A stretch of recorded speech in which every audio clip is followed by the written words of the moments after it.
Deus está nos chamando para falar com você a todo instante. Falar com Deus é tudo que nós precisamos nesta vida.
Bom dia, meus queridos irmãos que nos acompanham, e a graça e a paz do Senhor Jesus seja com cada um neste dia.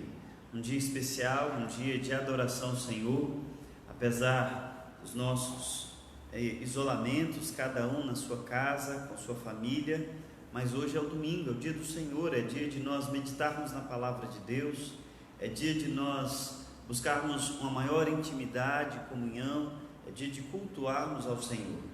Quero convidar você que está na sua casa a abrir a sua Bíblia em Filipenses capítulo de número 2, versículos de número 12 e 13. A leitura desse texto diz assim: Assim, pois, amados meus, como sempre obedeceste, não só na minha presença, porém muito mais agora na minha ausência, desenvolvei a vossa salvação com temor e tremor, porque Deus é quem efetua em vós tanto querer como realizar, segundo a sua boa vontade. Desenvolvei a vossa salvação com temor e tremor. Desenvolver, aproveitar o tempo, fazer com que o processo de santificação seja aumentado. O versículo 13 diz que é Deus quem faz isso. Deus é quem efetua tanto o querer como o realizar. Vamos orar nesta manhã. Quero, antes da oração, pedir que você reúna sua família, reúna aí os seus filhos, sua esposa, seu marido, chame a família para nós podermos então orar juntos nesse instante e também desfrutar desse tempo de meditação na palavra de Deus. Deus bendito e santo, damos graças ao Senhor, porque o Senhor é o Deus verdadeiro, é o Deus que realiza todas as coisas, é o Deus que impacta e transforma os nossos corações, é o Deus que traz paz e vida, é o Deus que traz restauração à nossa alegria. Louvado e exaltado seja o teu nome. Que este dia, ó Deus, seja de fato reservado para o Senhor, que os nossos corações se rendam a ti, que nós possamos, ó Deus, ao longo desse dia meditar na tua palavra e gozar da íntima comunhão com o Senhor. Nós assim suplicamos que o Senhor bondosamente, com sua graça, venha visitar o teu povo. Nós oramos em nome de Jesus. Amém. Louvado seja Deus. Meus queridos, eu quero meditar nesta manhã com os irmãos no texto que se encontra na segunda carta de Pedro, capítulo 1, 2 Pedro, capítulo 1, versículos 1 a 11. 2 Pedro, capítulo 1, versículo 1 a 11, nos diz assim: Simão Pedro, servo e apóstolo de Jesus Cristo, aos que conosco obtiveram fé igualmente preciosa na justiça do nosso Deus e Salvador Jesus Cristo, graça e paz vos sejam multiplicadas no pleno conhecimento de Deus e de Jesus, nosso Senhor, visto como pelo seu divino poder nos têm sido doadas todas as coisas que conduzem à vida e à piedade, pelo conhecimento completo daquele que nos chamou para a sua própria glória e virtude, pelas quais nos têm sido doadas as suas preciosas e muito grandes promessas, para que por elas vos torneis coparticipantes da natureza divina, livrando-vos da corrupção das paixões que há no mundo. Por isso mesmo, vós, reunindo toda a vossa diligência, associai com a vossa fé a virtude, com a virtude o conhecimento, com o conhecimento o domínio próprio, com o domínio próprio a perseverança, com a perseverança a piedade, com a piedade a fraternidade, com a fraternidade o amor, porque estas coisas, existindo em vós e em vós aumentando, fazem com que não sejais inativos nem infrutuosos no pleno conhecimento de nosso Senhor Jesus Cristo. Pois aquele a quem estas coisas não estão presentes é cego, vendo só o que está perto, esquecido da purificação dos seus pecados de outrora. Por isso, irmãos, procurai com diligência cada vez maior confirmar a vossa vocação e eleição, porquanto, procedendo assim, não tropeçareis em tempo algum, pois desta maneira é que vos será amplamente suprida a entrada no reino eterno de nosso Senhor e Salvador, Jesus Cristo. Amém. Meus queridos, nós vamos orar mais uma vez. Ó Deus bendito, a Tua palavra foi lida e nesse instante nos debruçaremos sobre ela e rogamos que o Senhor fale conosco, que o Senhor, ó Deus, aplique estas verdades ao nosso coração, possibilitando-nos crescer na graça e no conhecimento do Senhor. Oramos em nome de Jesus. Amém. Meus amados, a vida cristã é uma experiência extraordinária e maravilhosa.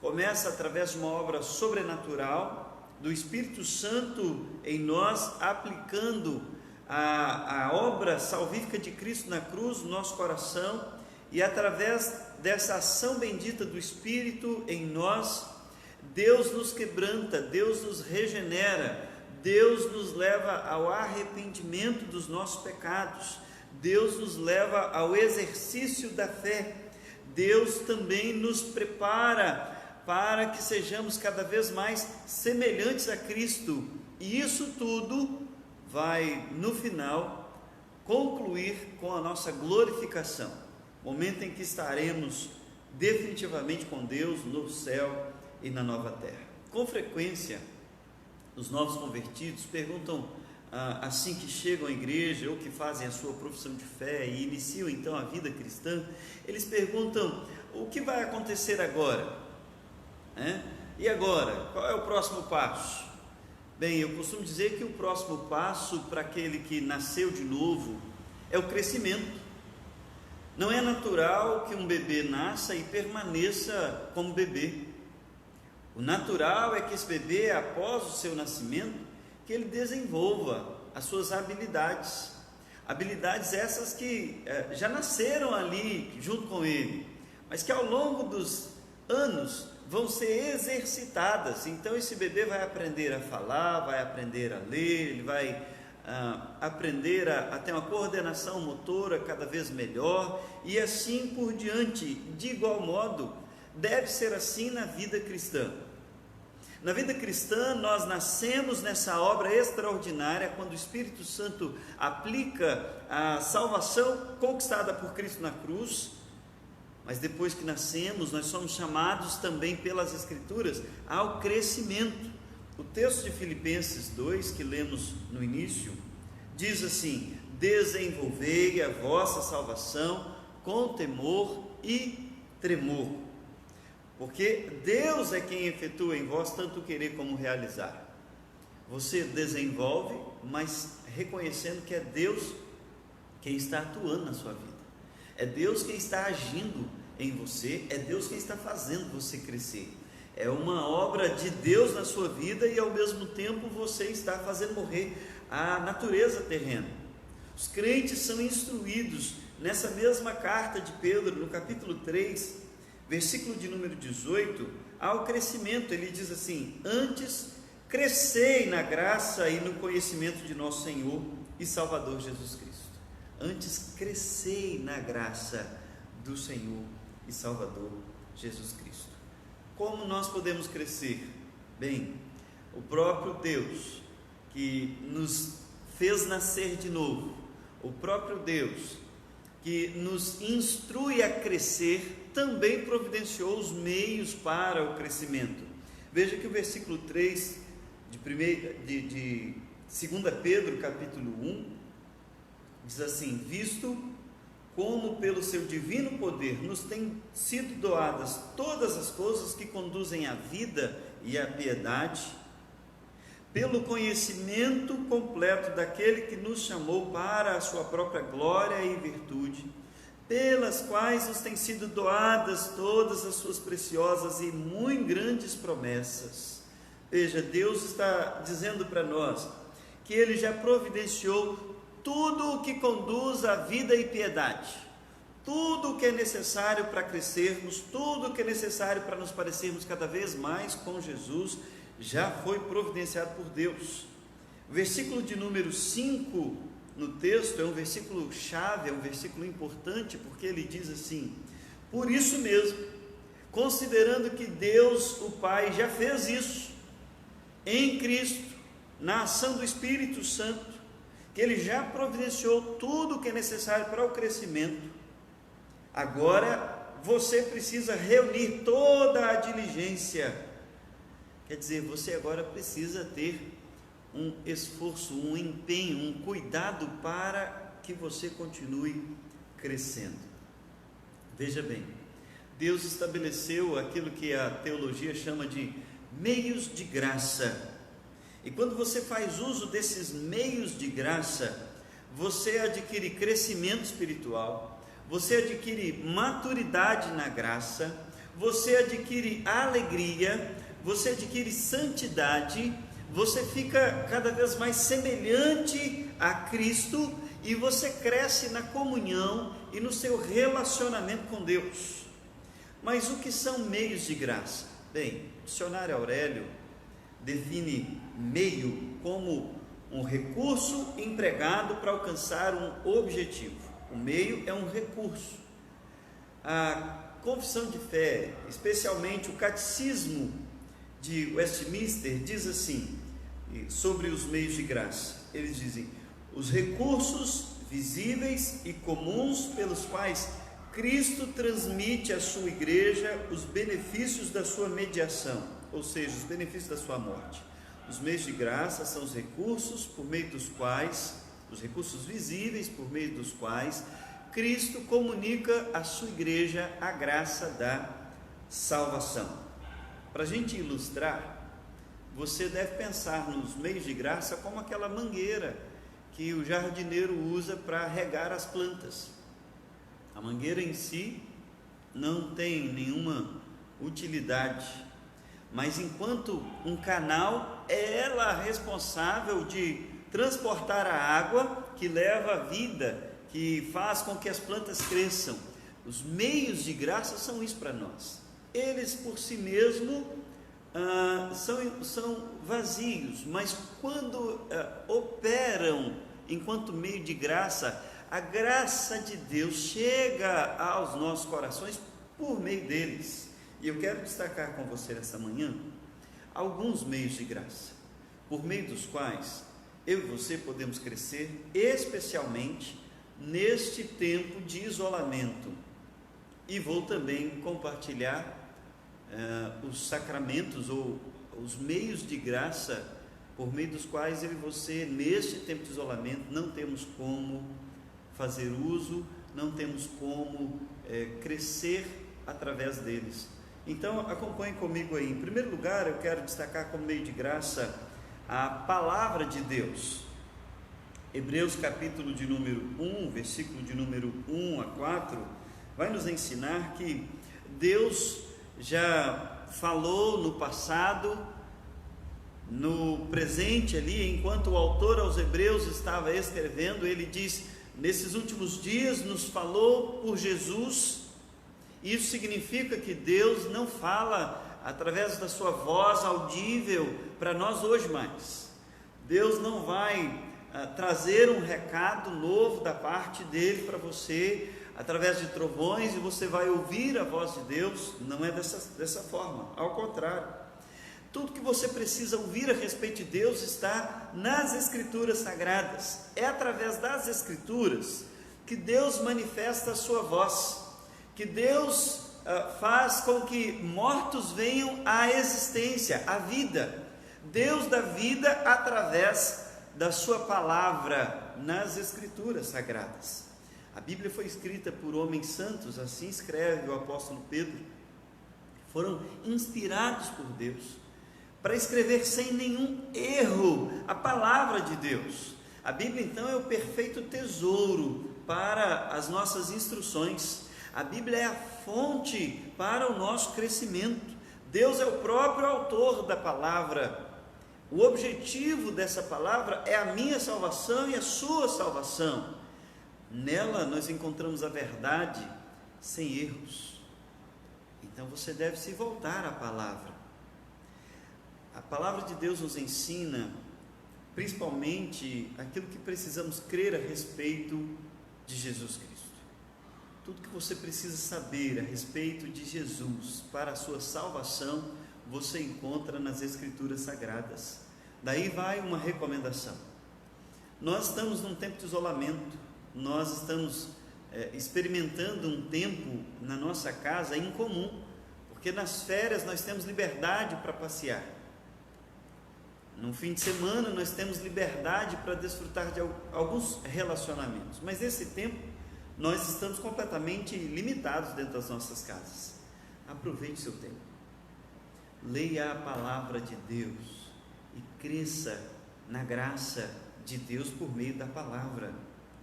J.C. Ryle, um grande autor bíblico no sentido de escrever livros cristãos, um grande autor, ele diz assim: separe uma parte de cada dia para ler e meditar alguma porção da palavra de Deus.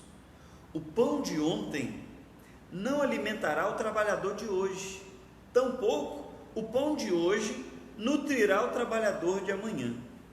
Recolha seu maná a cada manhã, escolha a ocasião e a hora adequados. Não cochile, não se apresse enquanto lê. Dê à sua Bíblia o melhor e não o pior do seu tempo.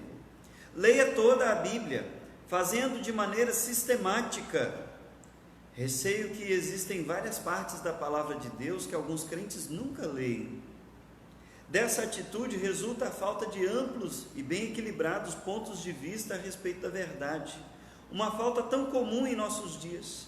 Creio que um bom plano é ler o Antigo e o Novo Testamento ao mesmo tempo, do começo ao fim, depois fazê-lo novamente. Leia a Bíblia com espírito de obediência e autoaplicação. Assente-se para estudá-la com a determinação de que você viverá pelas suas regras, confiará nas suas afirmativas e se comportará de acordo com os seus mandamentos. A Bíblia mais lida é aquela mais praticada. Essas são as orientações de Ryle e eu comungo com ele dessas ideias. Aproveite esse tempo e leia as Escrituras na sua casa. Nós tivemos o aniversário da nossa igreja aqui no mês de março. O pastor Rui Marcos estava conosco e compartilhou naquele fim de semana que ele e sua família começaram num propósito de ler o Novo Testamento em 30 dias. No dia 10 de março, ali em casa, nós começamos também com esse propósito. E ele vai adiante. O Pedro, com 11 anos de idade, já está encerrando Coríntios, segunda carta de Paulo aos Coríntios. E ele deve concluir o Novo Testamento nesta semana agora, que estamos iniciando. Se o menino de 11 anos pode fazer isso, você também pode. E até aquelas crianças menores também podem. Incentive seus filhos a ler a Bíblia. Em alguma medida, isso ficará guardado nos seus corações e eles vão crescer no conhecimento, na fé, na graça do Senhor Jesus Cristo. O segundo meio de graça que eu gostaria de compartilhar com você é a oração. Iniciamos essa devocional com um cântico: na oração encontro calma. Falar com Deus faz bem à alma, falar com Deus me satisfaz, falar com Deus traz paz ao nosso coração. Então fale mais com Deus, aproveite esse tempo e fale com Deus. A oração é um meio através do qual o crente cultiva um relacionamento vivificante com o Deus vivo. A oração é indispensável na nossa devoção pessoal. A oração é o momento em que nós rasgamos o nosso coração diante de Deus para falar das nossas emoções. E na leitura da palavra, Deus fala conosco e aquieta o nosso coração. Na comunhão da oração, nós temos oportunidade de apresentar a Deus os desejos mais profundos, os nossos medos, a nossa angústia, a nossa ansiedade. Na oração particular, na sua casa, por exemplo, você tem a oportunidade de se dirigir a Deus e contar as coisas que uma outra pessoa não te ouviria com a mesma paciência. Você vai poder falar da cobiça do seu coração, você vai poder falar dos seus pecados, você vai poder falar daquilo que de fato traz tanta angústia para você, e com toda certeza você vai sair dessa oração podendo dizer para a sua própria alma, como dizia Davi: por que te perturbas dentro de mim? Espera em Deus, espera em Deus. Na oração nós podemos pedir coisas boas a Deus, as coisas que Ele mesmo já tem prometido aos seus filhos na palavra. De acordo com Filipenses, no capítulo 4, versículos 6 a 7, a oração é chave para o crente experimentar a paz de Deus. De acordo com o que Paulo escreve em Romanos, na oração, na ação do Espírito Santo, nós temos então agora a oportunidade privilegiosa de chamar Deus de Pai. Existem várias partes que compõem uma oração, e você pode usar todas estas partes numa única oração, ou pode se dedicar a uma delas apenas em cada oração que fizer. Por exemplo, algumas partes aqui: adoração e louvor, ação de graças, confissão de pecados, súplicas, intercessões e a sua consagração, a sua entrega a Deus. Nós precisamos disso, queridos. De acordo com Efésios, a oração deve ser feita no Espírito Santo, quer dizer, através da ação do Espírito. Isso é uma questão de fé. Isso significa que é uma questão de fé. Você precisa crer que enquanto você está falando ali, você não está jogando palavras ao vento, mas falando mesmo com o seu Deus pessoal. Cristo nos ofereceu um modelo de oração ao nos instruir nos evangelhos a respeito da oração do Pai Nosso. Ali nós temos um padrão, ali nós temos um modelo de oração, um modelo que não nos foi dado com o propósito simplesmente de ser repetido todos os dias como um ritual, mas um modelo para guiar as nossas falas diante de Deus, aprendendo que nós devemos primeiramente exaltar a Deus, aprendendo que nós temos que buscar em primeiro lugar o reino de Deus, para só então depois fazer a nossa confissão de pecados, e depois então fazer nossas petições e glorificarmos ao nosso bendito Deus. Veja que na oração do Pai Nosso, 6 petições estão ali muito claras. As 3 primeiras são relacionadas à nossa prioridade com Deus. As 3 últimas são relacionadas com as nossas prioridades e necessidades particulares. Em primeiro lugar, vai ser sempre o reino de Deus. Você não pode ficar sem orar, nem um dia sequer. Aproveite esse tempo de isolamento, aproveite esse tempo de solidão, aproveite esse tempo que você não tem muitas opções para fazer. A mídia tem repetido as mesmas informações, talvez um dado novo aqui, outro ali. Convém que você deixe a mídia por um pouco e se coloque diante daquele que pode resolver o problema, que é Deus. Ore ao Senhor, busque intervenção. Em terceiro e último lugar, eu quero falar dos sacramentos. Não sei quantos de vocês se lembram quais são os sacramentos, espero que se lembrem. Os sacramentos são o batismo e a ceia. Esses sacramentos nos foram dados por intermédio do Senhor Jesus para uso comunitário, para uso público, no relacionamento da igreja. Portanto, nesse tempo nós estamos privados disso. Esse é um tempo em que nós não temos condições de realizar a cerimônia da ceia, salvo numa ocasião extremamente específica, mas nós não temos condições de realizar a cerimônia da ceia. É um tempo também que não temos como realizar a cerimônia do batismo, salvo numa ocasião extremamente específica para esse propósito. Mas o propósito do batismo e o propósito da ceia é para que eles fossem realizados num culto público, e nós não temos o culto público, nós temos as transmissões das lives.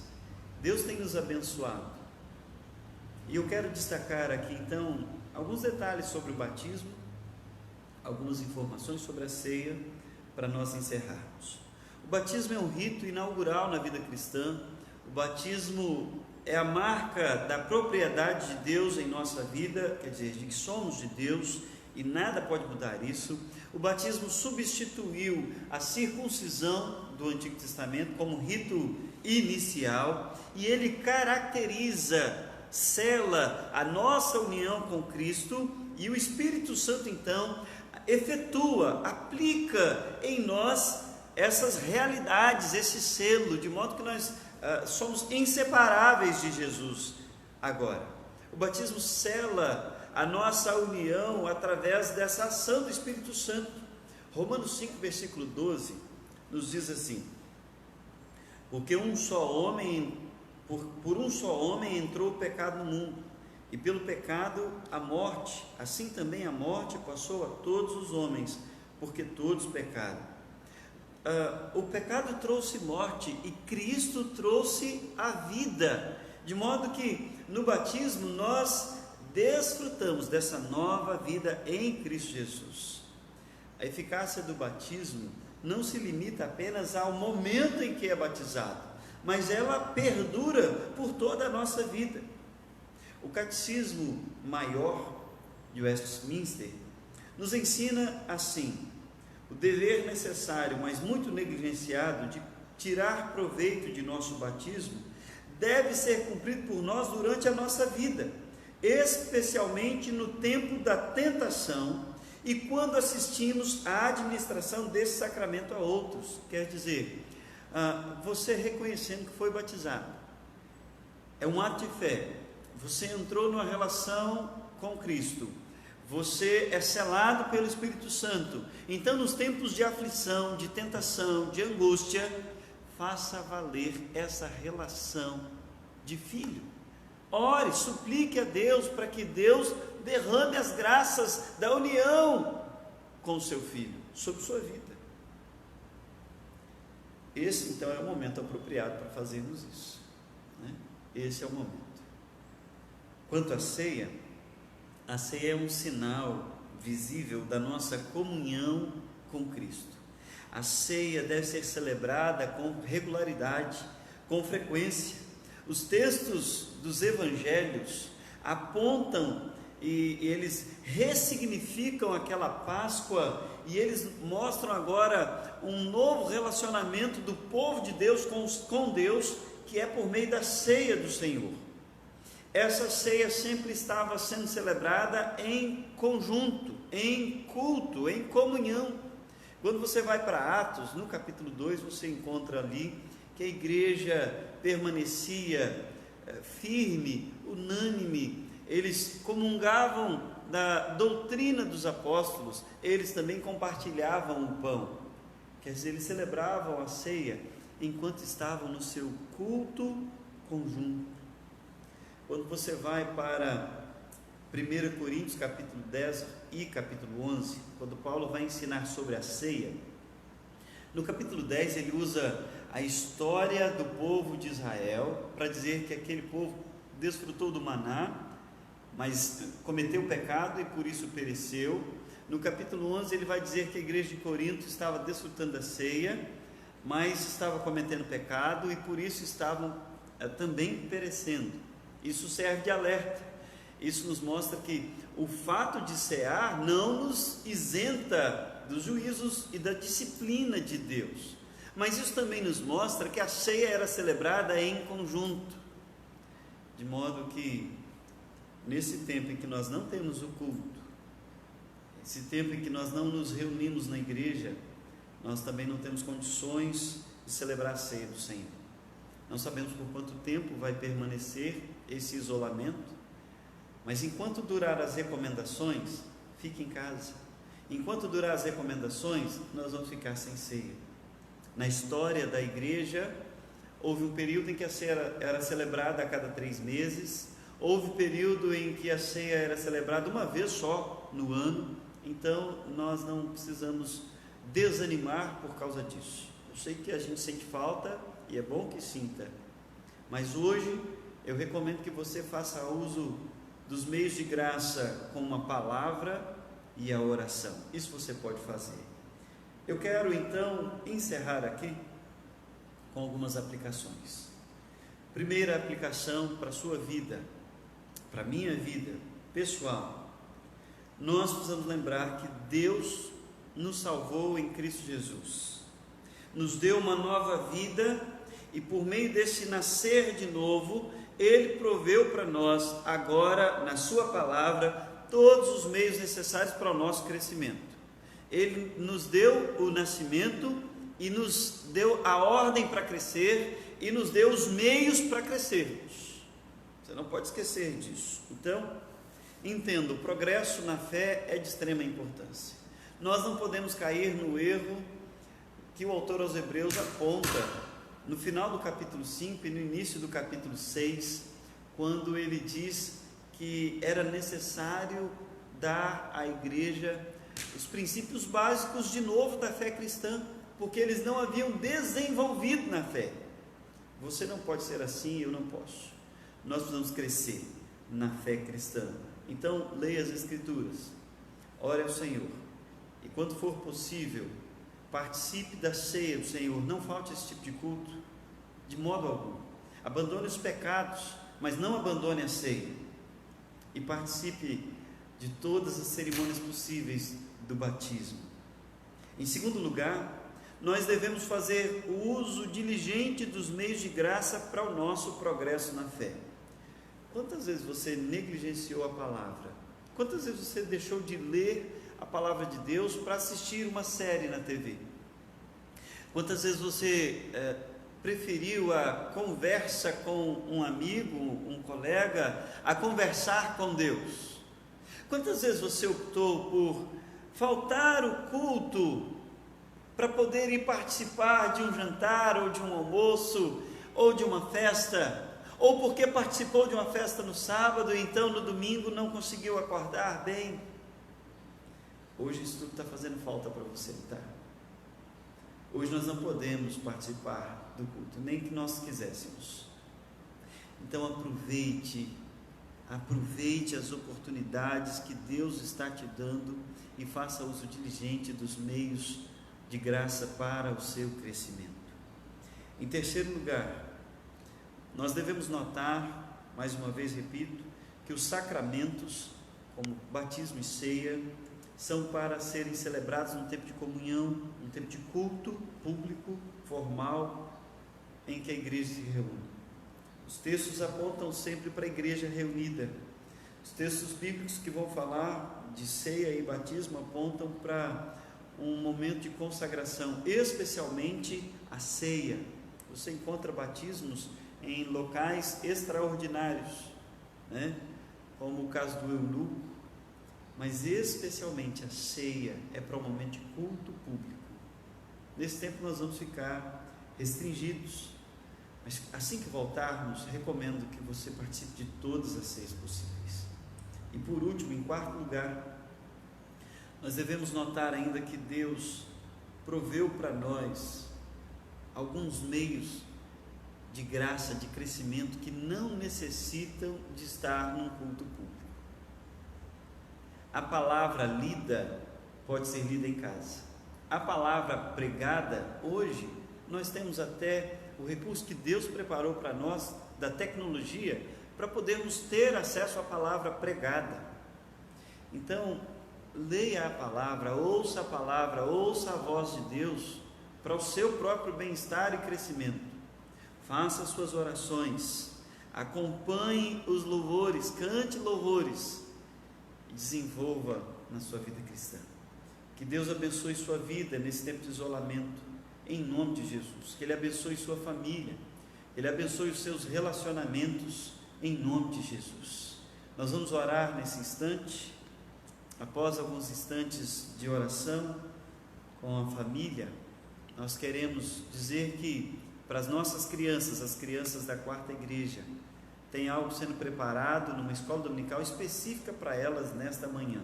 Então você que é pai, que está nos acompanhando, lembre seu filho e acompanhe com ele através então dos aparelhos, seja um notebook, seja um celular, mas não fique sem participar e sem envolver o seu filho na escola dominical. Vamos orar. Deus bendito e santo, damos graças ao Senhor nesta manhã por essa oportunidade de ler a Tua palavra, de meditar aqui sobre a importância do uso diligente dos meios, dos recursos que o Senhor já preparou para o nosso crescimento.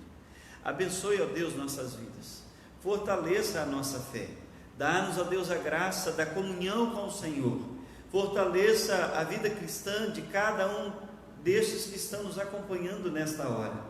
Que o Senhor, ó Deus, com Teu Espírito Santo aqueça os seus corações, que o Senhor renove a alegria em cada vida, em nome de Jesus. Guarda, ó Deus, as nossas famílias, as famílias da quarta igreja e daqueles que porventura nos acompanham também. Que o Senhor, ó Pai, visite a cada um. Que o Senhor, ó Deus, traga enriquecimento espiritual sobre nós. Nós assim oramos, agradecidos no nome bendito do Senhor Jesus, aquele que vive e reina para sempre. Amém, amém. Deus te abençoe. Às 19h30 temos um novo encontro. Fique com Deus.